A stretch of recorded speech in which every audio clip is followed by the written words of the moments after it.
அதிமுகவை திமுகவோடு இணைக்க விரும்பிய எம்ஜிஆர் 1979ஆம் ஆண்டு ஒரிசாவைச் சேர்ந்த மத்திய அமைச்சரான பி.ஜி. பட்நாயக் ஒரு வலிமையான எதிர்க்கட்சியை உருவாக்க எண்ணினார். மறைமுகமாக இரு கழகங்களையும் இணைக்க விரும்பி அவ்வப்போது திராவிட கழக தலைவர் கி. வீரமணி மூலம் காய் நகர்த்தினார். கலைஞரை எம்ஜிஆர் சந்திக்க வேண்டும் என்று எழுத்தாளர் சோலையும் அறிவுறுத்தினார். கி. வீரமணியும் கலைஞரிடம் இதனை வலியுறுத்தினார். செப்டம்பர் மாதம் சென்னை வந்த பட்நாயக்கிடம் கலைஞர் 6 கோரிக்கைகளை முன்வைத்தார். 1. இணைப்புக்கு பின் கட்சி திமுக என்று அழைக்கப்படும். 2. கட்சியின் கொடி அதிமுக கொடியாக இருக்கலாம். 3. எம்ஜிஆர் முதல்வராக தொடர சம்மதம்.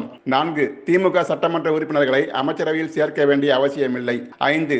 ஒருங்கிணைந்த கட்சிக்கு தலைவர் பொதுச் செயலாளர் யார் என்பதை இணைப்புக்கு பிறகு பேசி முடிவெடுக்கலாம். பொருளாதார அடிப்படையில் இடஒதுக்கீடு ரத்து செய்யப்பட வேண்டும் என்பது முக்கியமான கோரிக்கையாக இருந்தது. ஆனால் இந்த இணைப்பு நடைபெறாமல் போனது. இதற்கு ஒரு ராமச்சந்திரன் தான் காரணம் என்றும் அந்த ராமச்சந்திரன் பண்ருட்டி ராமச்சந்திரன் என்றும் கலைஞர் 2009 குற்றம் சாட்டியிருந்தார்.